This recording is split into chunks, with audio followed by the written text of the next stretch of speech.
Bonjour à tous et bienvenue sur tablettactile.net. On se retrouve aujourd'hui pour un nouveau tutoriel qui, comme vous pouvez le voir sur l'écran de l'iPad, va concerner l'application Rappel. Alors l'application Rappel, à quoi sert-elle? Eh bien, comme son nom l'indique, elle va servir à indiquer au sein de celle-ci tout ce qu'il vous reste à faire pour les jours, voire les semaines ou les mois à venir. C'est une sorte donc de to-do list, ce que l'on appelle donc les listes de tâches à faire. Et donc cette application va être bien pratique pour pouvoir planifier les semaines qui viennent. Alors l'application Rappel est plutôt simple à faire fonctionner, elle est livrée d'office avec iOS 8 et bientôt iOS 9, donc vous ne pouvez pas la supprimer.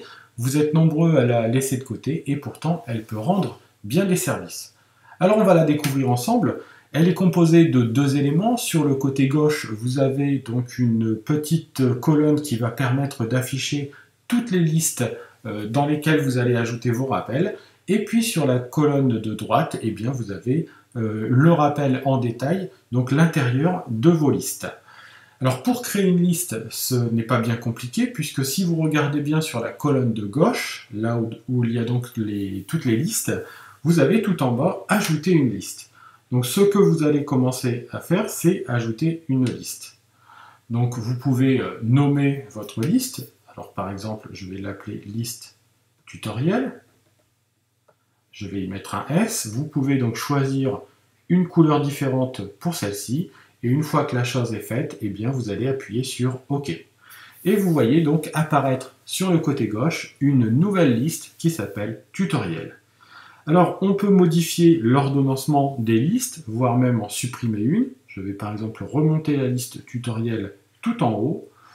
Voilà, donc c'est très simple. Jusqu'à maintenant, je vais créer très facilement comme cela des listes dans lesquelles je vais ajouter des rappels. Alors par exemple, je vais créer mon premier rappel.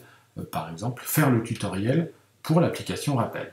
Donc, il va suffire de tapoter sur l'écran de l'iPad, là où vous avez donc la partie droite, là où vous avez votre liste donc tutoriel. Donc faire un tutoriel de l'application Rappel.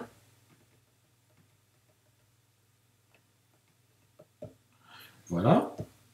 Alors une fois que vous avez entré votre tâche, vous voyez que celle-ci, tout à sa gauche, il y a un petit cercle, et bien c'est ce cercle que vous allez venir tapoter, comme ceci, une fois donc que votre tâche sera effectuée.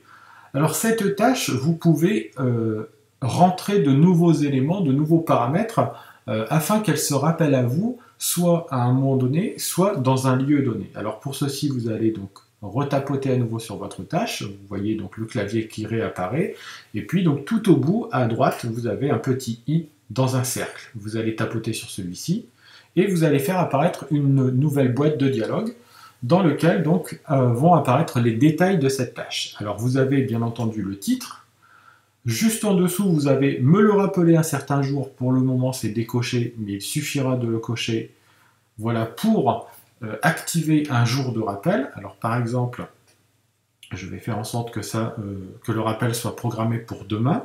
Je peux programmer l'heure du rappel, par exemple midi.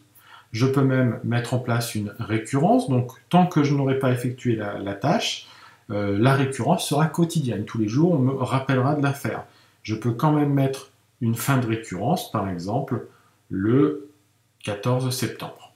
Voilà.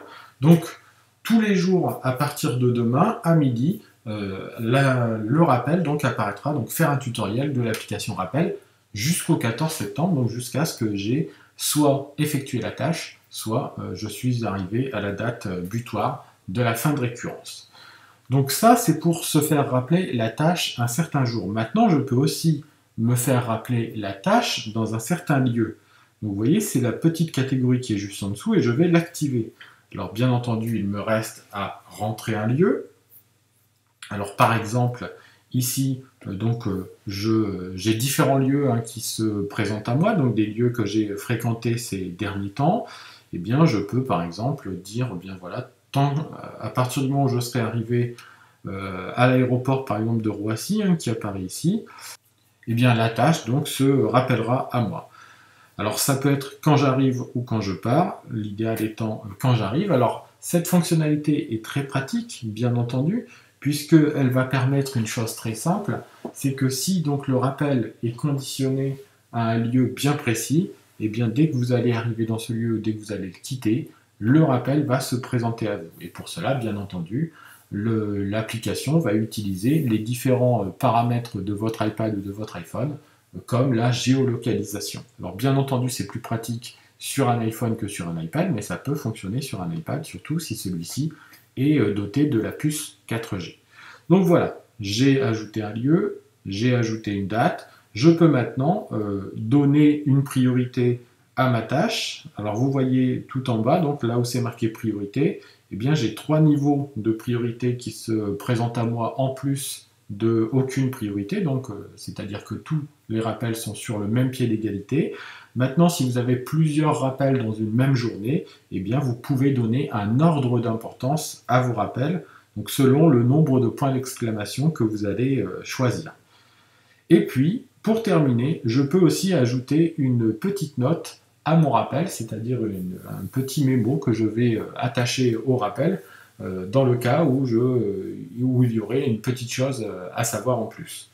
Donc voilà, vous voyez que cette application est finalement bien pratique et assez complète. J'ai comme ça, donc à l'arrivée, comme on peut le voir, un rappel qui est bien rempli et qui va permettre de me souvenir de quelque chose de bien précis, dans un lieu précis ou encore à une date donnée. Et ça va être vraiment très pratique. Pardon.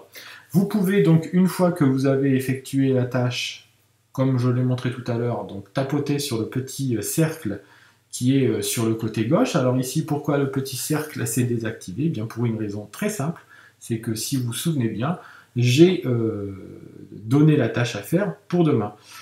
Vous pouvez aussi, donc tout en bas, comme on peut le voir, afficher les rappels terminés, c'est-à-dire avoir la liste de tous les rappels que vous avez déjà, toutes les choses que vous aviez programmées, que vous avez déjà effectuées, et ainsi donc avoir accès à cet historique. Donc vous voyez, l'application rappel est finalement assez complète. Elle est disponible sur iPhone et iPad, et bien entendu, quand vous activez ou quand vous ajoutez un rappel sur iPhone, il est disponible sur iPad, et vice-versa, grâce à iCloud. D'ailleurs, vous avez la liste iCloud qui apparaît donc tout en haut sur la partie de gauche. Vous voyez donc iCloud juste au-dessus de tutoriel, BD, courses, etc., etc. Donc les différentes listes que j'ai déjà créées au sein de l'application. Application donc très facile à utiliser, très complète et plutôt simple, avec une interface assez plaisante et finalement facile à comprendre. Terminons en vous précisant que tout en haut à gauche, vous avez même une barre de recherche qui va permettre, dans le cas où vous auriez beaucoup de tâches rentrées au sein de celle-ci, d'en retrouver une très facilement. Complète et simple, l'application rappel est présente sur iOS d'office, donc dès que vous achetez l'iPhone ou l'iPod, eh bien vous la retrouverez directement sur iOS. On vous remercie beaucoup de nous avoir suivis pour ce nouveau tutoriel, on vous souhaite de passer une bonne journée et on vous dit à très bientôt. Au revoir.